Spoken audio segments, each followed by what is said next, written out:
Do you know, somewhere in the curve of a great river, on a flat and ancient plain, a civilization began? At its peak, this empire controlled more territory than any European state of its era. It had universities, a professional standing army, standardized trade weights, and a civil service. Its scholars produced hundreds of thousands of manuscripts on astronomy, medicine, law, philosophy that are still being translated today. You have almost certainly never heard of it. That changes right now. Not with a bang, not with a single decisive moment, but the way most great things begin. Slowly and then all at once. The river is the Niger. The plain is the Sahel, the vast band of land that stretches across the top of sub-Saharan Africa. And the civilization that grew here over centuries would eventually become one of the largest, wealthiest, and most intellectually sophisticated empires the world has ever seen. The people of this river had been building here for thousands of years before the empire came. They fished the Niger, they farmed the floodplains, they traded with neighbors near and far, they built cities, they developed languages, laws, medicines, and faiths. History did not begin when the empire did, it only accelerated. Welcome to History Uncovered, where the past refuses to stay buried.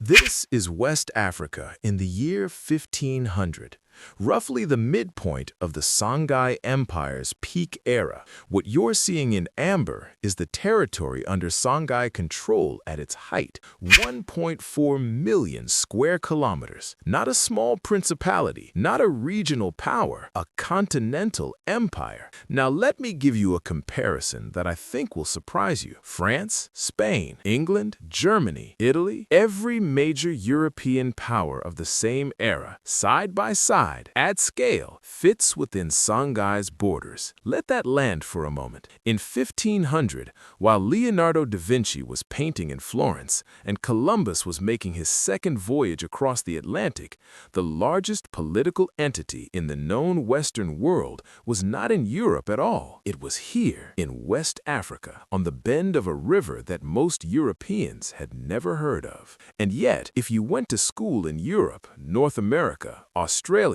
or most of the English-speaking world, the Songhai Empire was almost certainly absent from your curriculum entirely. Not mentioned once, not a footnote, not a single lesson. This video is about why that happened and about what was lost in the silence. The Songhai Empire did not emerge from nothing. It grew from a smaller kingdom that had existed on the Niger River for centuries, a kingdom that by the mid-15th century was prosperous but constrained, surrounded by more powerful neighbors. Then, in 1464, a man named Sunni Ali came to the throne, and everything changed. Sunni Ali was, by any measure, one of the most capable military commanders of the 15th century. He understood something that his predecessors had not fully grasped, that the Niger River was not just a natural feature of the landscape, it was a strategic asset of extraordinary power. The Niger connects the West African interior. It links cities, markets, farms, and mines across thousands of kilometers. Whoever controls the Niger controls the flow of goods, people, and information across the entire region. In the pre-modern world, that is power in its most fundamental form. Sunni Ali's first major strategic act was to build a war fleet, a proper, organized naval force on an inland African river. This is not a detail historians typically dwell on, but it should be. Standing professional navies were extraordinarily rare in the 15th century. Most European powers didn't have them yet. Sunni Ali had one, operating on the Niger, decades before they became standard in European warfare. In 1468, Sunni Ali captured Timbuktu, the intellectual and commercial capital of West Africa. It was an audacious move. Timbuktu was not just a city, it was a symbol, the most famous city in the entire Saharan world, known from the Mediterranean to the Middle East as a place of scholarship and wealth. Taking Timbuktu announced Sunni Ali to the world. And then there was Janneh. Janneh was a city that had never fallen to an outside force. It sat within the seasonal flood of the Niger, protected by water as much as by walls. Sunni Ali besieged it, and then he waited 7 years. He maintained his positions through floods and droughts, through heat and dust. The city could not be resupplied. Eventually, in 1473, it opened its gates. 7 years of patience rewarded. The same era in which Europeans were building their first transoceanic ships, Sunni Ali was conducting one of the most disciplined military campaigns in the history of Africa. Sunni Ali died in 1492, the same year Columbus reached the Americas. A coincidence that history rarely makes so convenient. In 28 years, he had taken a small river kingdom and turned it into a continental power. He left behind an empire. His successor would turn it into something rarer and more durable, a civilization.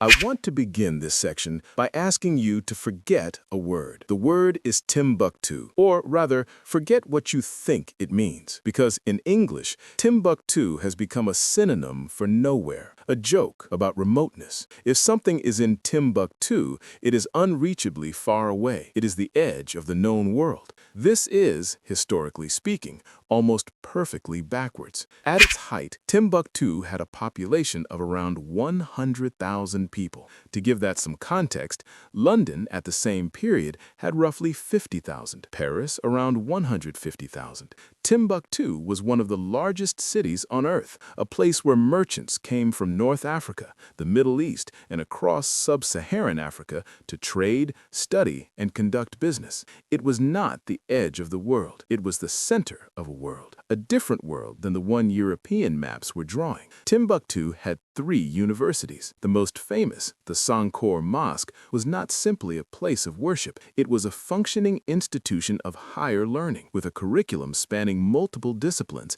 and a student body drawn from across the continent and beyond. 25,000 students were enrolled at Songhai at its peak. For context, Oxford University was founded around the same period and had perhaps 3,000 students. Songhai was not behind Oxford. It was ahead of it in scale, if not in Western historical recognition. The scholars of Timbuktu wrote on everything: mathematics, astronomy, medicine, Islamic jurisprudence, philosophy, poetry, history, grammar, music theory, botany, military strategy, ethics. These were not copies of texts imported from elsewhere. They were original works, original scholarship produced in West Africa, in this city, by thinkers who were engaging with the full range of human knowledge available to their era and extending it. The manuscripts circulated. They were read in Cairo, in Fez, in Mecca. The scholars of Timbuktu corresponded with scholars across the Islamic world and were taken seriously as intellectual equals because they were. Around 700,000 of these manuscripts have survived to the present day. I want you to hear that number properly, not as a statistic, as a weight. 700,000 texts,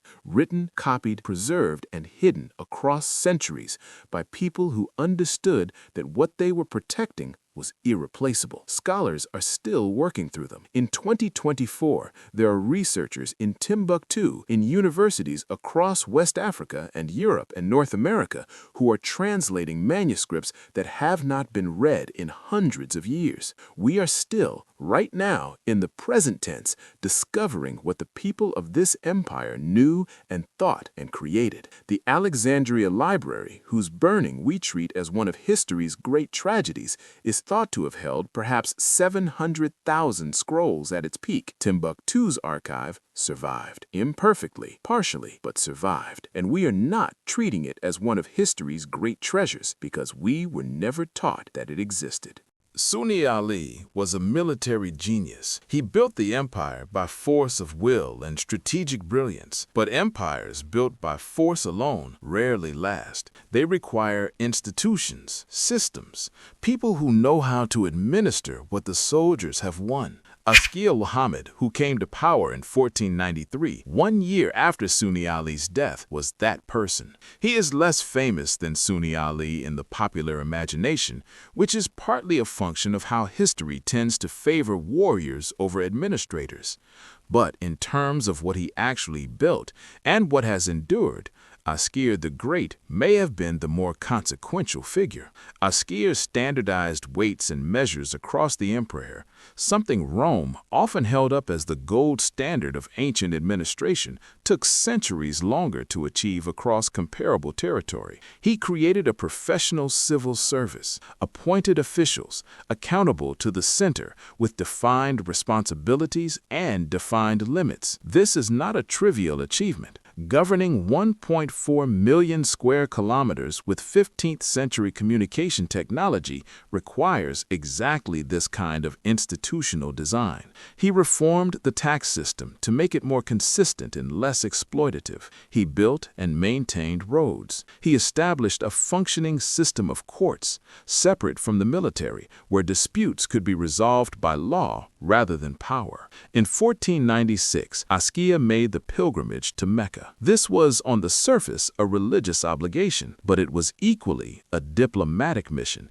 and a brilliantly executed one. He traveled in state with an enormous entourage carrying substantial gifts. He met with scholars, officials, and rulers across North Africa and the Middle East. He was received as the leader of a major civilized power because that is what he was. When he returned, he brought with him scholars, architects, and craftsmen, along with the international legitimacy that came from being recognized by the broader Islamic world. The pilgrimage was, in modern terms, a foreign policy triumph. Under Askia, Songhai was not simply a large empire. It was the economic pivot around which the most important trade routes in the world turned. Gold from the mines of West Africa flowed northward through Songhai, across the Sahara, into North African ports, and from there into the hands of European merchants and monarchs. This gold became European gold, minted into the florins, ducats, and sovereigns that funded the Renaissance, the Reformation, and the early colonial ventures. The people who made those coins, who used them, who built the cathedrals and universities and palaces they paid for, they knew the gold came from somewhere in Africa. They did not know where, and they did not, for the most part, ask. Let me make the global connection explicit because it is one that Western history has consistently failed to draw. The Italian Renaissance, one of the defining cultural eras in European history, was funded substantially by gold. The Medici Bank, which financed Da Vinci and Michelangelo, and the reconstruction of Florence, dealt in gold. The gold coins that circulated through 15th century Europe came in large measure from West Africa, and a very significant portion of that gold passed through the markets of the Songhai Empire before it crossed the Sahara. This is not a minor footnote in European economic history. It is a structural fact about how the Renaissance was financed. The gold that paid for some of the most celebrated art in Western culture was West African gold, moved through West African markets, taxed by West African rulers who used the revenue to fund universities and courts and manuscript libraries. These systems were not separate. They were part of the same global economy. History has just not always told the story that way. Salt. It seems like an absurd thing to weigh against gold, but in a world without refrigeration, in a hot climate where food spoilage was a constant existential threat, salt was not a condiment. It was survival. It was the difference between eating stored food and watching it rot. It was, in practical terms, more immediately necessary than gold. There are historical accounts of salt being traded weight for weight against gold in parts of West Africa, not because the people involved were naive about relative value, but because value is always contextual. In the right market, at the right moment, salt was worth exactly as much as the gold on the other side of the scale. This is what a sophisticated, mature secure economy looks like. Not a simple thing, not a primitive thing, a thing that understood the dynamics of supply, demand, and context with extraordinary precision. By the late 16th century, the Songhai Empire had existed at the top of West African political life for more than a century. It had weathered internal conflicts, leadership transitions, and regional challenges.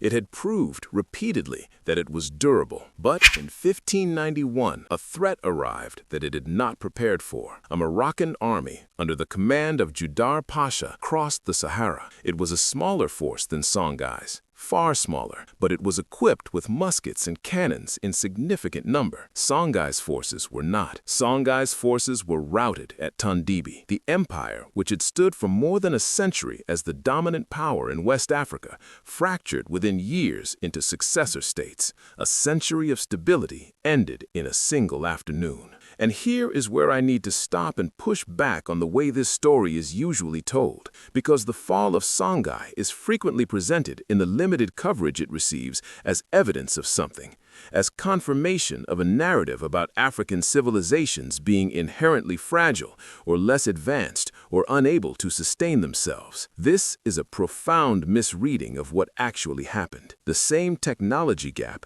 gunpowder weapons versus pre-gunpowder military traditions, was used to defeat empires on 3 continents over 2 centuries. The Aztec Empire, which was also a sophisticated, complex civilization with its own universities and administrative systems, fell to Spanish firearms in 1521. The Mughal Empire, one of the wealthiest in human history, was gradually dismantled by European powers with superior weaponry centuries later. In every case, the defeated civilization is subsequently described by the victors and by the historians who followed them as primitive or backwards or simply less advanced. In every case, this description is doing work that the facts do not support. Songhai did not fall because it was weak. It fell because a neighboring power acquired a specific weapons technology before Songhai could. The window between Songhai encountering that technology and being defeated by it was too narrow to close. That is a story about military technology transfer.